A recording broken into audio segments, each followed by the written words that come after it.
Good morning, everyone. We are live here at EuroSTAR 2025, Edinburgh. And I'm Gag. I'm the head of QA and DevOps for this company, AICPA CIMA, Association for Accountants. So here, I'm very lucky to have Brian with me. And I will let Brian quickly introduce yourself. Maybe just a quick intro for our audience here. Okay, no problem.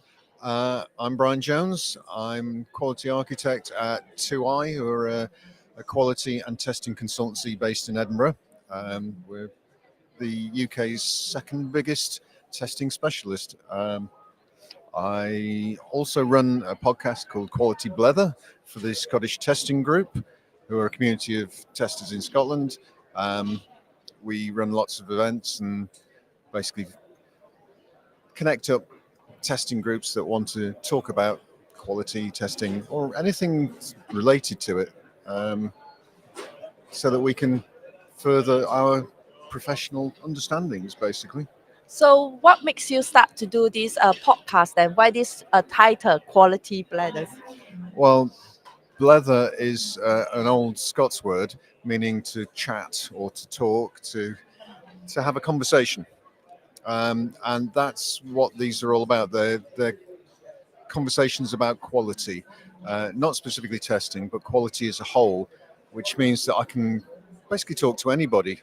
I've been talking to a guy who's doing a PhD on how agility is important within organizations and how to make an organization agile. And that has value streams that run through it, Yeah. which means that that's got quality. Yeah. So you're talking about quality at that point. So it's anything and everything about quality. So anything that's really you can very remember significantly in all of your podcasts, any funny episodes or any very interesting ones? Um, I find them all interesting because this is basically an excuse for me Mm, to talk to all these amazing people that know Mm. this incredible stuff, mm, and I get to absorb all of it. So it's great. For instance, Andrew Brown, who's already done his workshop here yeah, at EuroSTAR. yeah, I talked to him a couple of months ago yeah. about what he was doing in his workshop, about the simulations and models, and that's fascinating. Andrew Brown's brain is so big. He's an incredible guy. He's wonderful. So That amazing. incredible guy just walked past us, That's Andrew. cool. Just on cue. Perfect. Yes. But also people like A.D. Stokes, who specializes in accessibility testing. Mm. Amazing guy who came, he wasn't a tester, he wasn't even in IT to start with, but he started off as a lorry driver Wow. and he got dragged into it. And now he created the testing periodic table, which is a wonderful resource. And he's a great guy to talk to as well. Mm. So many people. Another person that's here today is Yeah. Kari Kakkonen, Okay. who wrote Dragons Out, the book on testing for children. Testing for children. Yeah. How does that work then? We have very young talent then. Basically, he tells stories about dragons, and the dragons are the problems, Mm. the bugs that you're actually finding when you're doing Ah. testing. And it works really well. It's a cool book. And he's a lovely bloke. Great. Yeah. Probably so- this book will come in different languages, translations, Mhm. for all children around the world to learn about testing. Yeah. And for regards about EuroSTAR, right? Because last year I met you through EuroSTAR. So what has changed from this last year to this year then? What has happened for you in this space? And the format's changed a little bit because we've got the deep dives, Mm. which makes it even harder to choose what you want to go to see because you've got the 4 tracks and you've got the deep dives running alongside it. So you get a severe case of FOMO. That Mm. fear of missing out is so strong because there's so much going on. There's so much you could absorb. What else has changed? I quite like the new layout of having all the different rooms. That works Mhm. quite well. And this year we have it in your home country, And it is home city. Yeah. home territory. It's Yeah. within commuting distance for me, which is brilliant. Yeah, last year was at Stockholm in Sweden. And with regards about this AI, right? What have you noticed? Because last year EuroSTAR conference was about AI. what is AI look like in the next 5 years of testing, and how do you feel about now then for AI in testing? There's a lot more information now. I mean, I've been doing my presentation on testing AI for about a year now, just over a year. Yeah, I remember that was your last year talk, Yeah. right? Mm. And I've had to update that literally every month to keep it in step, because there's so many changes going on, so much more that we're knowing about how things work. But I think the other interesting thing is how people's view of how to use AI has changed. So now it's becoming more a case of how can we use AI to help us, as opposed to, okay, AI is going to do all this for us. Yeah. It's not so much it taking over, it's us making the most of what it can provide us.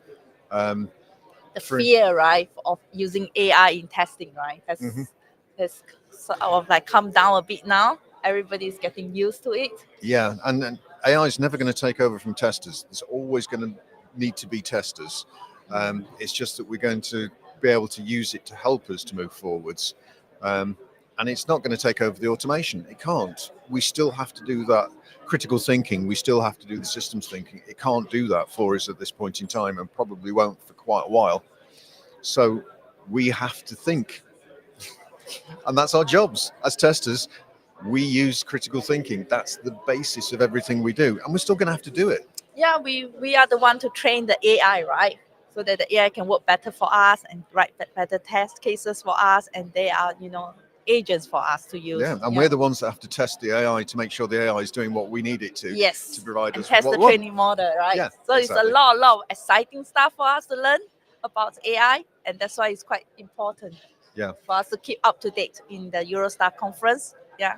But there's already a lot of very useful stuff to take away. For instance, I was saying before, Emna and Ayadi did a workshop yesterday on using it for quality coaching. And it's a pretty simplistic way of using it, but it's structured and it's predictable, and it cuts down the time that you need for prepping massively. It's really useful, and it's something that I'm definitely going to take away. I'm going to use. Okay. Whereas previously I probably wouldn't have done. Is it open source or is it? I believe they're making it open source. Okay, which is brilliant. I always support open source software, so that is Yeah. very good news for us. Yeah. And what will be coming out for you next then? Yeah, in terms of quality and AI testing. What's coming up next? Yes. It's interesting. I mean, something that we're working on as a company. Yeah. And we've got the first version of out there and being used, is to be able to analyze ERP platforms and speed up the regression testing cycle, so that the users aren't getting tied up doing testing, because testing is not what users are good at. Okay, Yeah. they're good at breaking things because they will always do things you don't expect. Yeah. So you always need them in there at some point. Yeah. But all the really boring, mundane regression stuff, like from the update cycles and all that Yeah, sort yeah. of stuff, that takes so much time and effort. And doing it old school with scripts and Yeah. even automating those scripts and then running them through, that can take so long. And AI can help us speed that up so much. But it's not going to take away the actual working out to make sure we're covering everything. It'll produce the majority, but we still have to look at it and go, do these make sense? Can we use these? So it's going to speed things up massively, and it's going to reduce the amount of time that users are spending doing regression testing. But you're still going to need a test team to make sure it's good stuff. So one question that comes to my mind, right, Brian? Yeah. How do you ensure the quality that is being done by the AI is sufficient, it's high quality? How do you make sure that we are not cutting the corners by doing it fast and ending us in bigger problem later on? Technical debts. We're now getting into a philosophical discussion around what quality is. But how do you do it on your end, your personal experience? Yeah, since you're involved in this project, how do you ensure that the quality that is not suffer from you using AI? In my mind, there's two things that you can consider within the quality. One is the stuff that you can measure. Yeah. The easy stuff that is like, how many test cases, what's the coverage from those. You can plot out the coverage, all those sort of things. And then there's the stuff that's harder to measure, the non-tangible, the how does that feel? Does it feel like, has it missed something? Yeah. Is there something going on in the back of your brain which going, what about that edge case? What happens if I do this? Yeah. All that curiosity stuff that we as testers have to be able to do our job well, plus the critical thinking that we need to do our job well, still has to be in there. And we have to look at what it's producing and go, is it right? We can't just assume that what it produces is good. We still have to have that human in the loop, which is as the guardrail, as the guardians of it. And I think human in the loop is the wrong term for it. We should be talking about AI in the loop rather than human in the loop. Humans are always going to have to be there. Yeah. As far as we can see for the near future. So we're still going to have that quality consideration that we can do as humans, as opposed to an automated checking to see whether it's good. Oh. And how long does it take for you to convince your team members to be on the same platform as you are, to use AI then? It varies. It varies quite drastically. Some of our team are very, very keen and they're already using AI to assist. Others, it's a secondary thing. You sort of remind them, go, have you considered putting that through our AI engine and having a look at what comes out? Because we're not using it to do our tasks for us, to simulate ideas, to polish things, and then we can look at it and go, actually, no, that's rubbish. Cross that out. Or, yeah, that's cool, but we need to tweak it a little bit. So it's speeding things up. It's not doing things for us. It's not removing. Like quite recently is about for AI certified for tester. So tester can actually do AI certification that give them formal training, learning like the about ISTQB ones. Yes, that's one is very good. Yeah, so folks who are new to AI testing actually can go for it and learn formal way and informal way, like listening to your quality podcast to understand about AI and testing. So that's I find that it's quite good that we have all these different source of learning for people who wants to learn about AI and be good at it. So how do you consider someone to be who has never touched AI and but is in testing for a long time? Yeah. Because everybody is using it, you can't run away from it. It's just like learning how to use a mobile phone. How do you encourage that person to do the first step forward from your personal experience, from your coaching, from your training?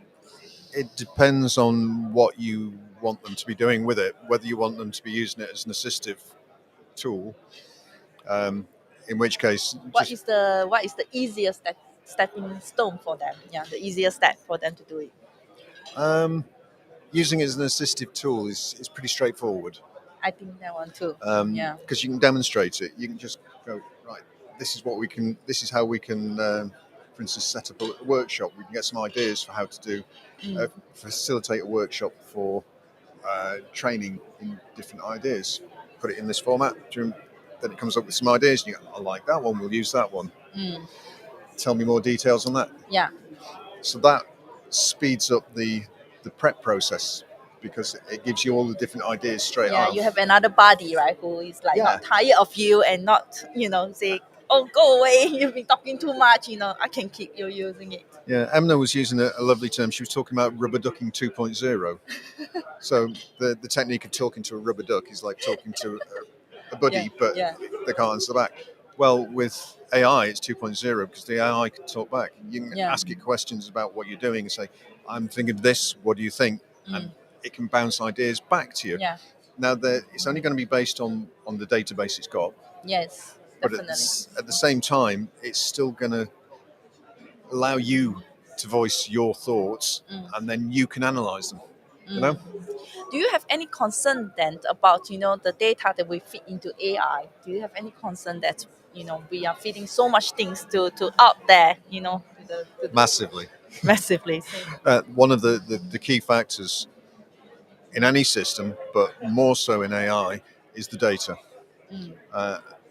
And we as testers really do need to buddy up with data scientists and data engineers, because the models always have to have a data feed in and out. Yeah. And there's always going to be problems within those, because there Yes. always have been. Yeah. That's software. That's what happens. Yeah. We have all these test data also. Yeah. We need to clean it Totally. up. And incidentally, that's another area which is really useful. AI generating test data sets. Yes. So I think it's exciting. We're definitely in very exciting times, Yeah. but we still have to have a degree of caution in how we use it, and we still need our critical thinking and our systems thinking to be able to use it effectively and to test it effectively. Yeah, because it needs definitely. testing. Yeah. Thank you so much, Brian, sharing your insights on AI and testing for us in this EuroSTAR conference 2025 in Edinburgh. Thank you, everyone.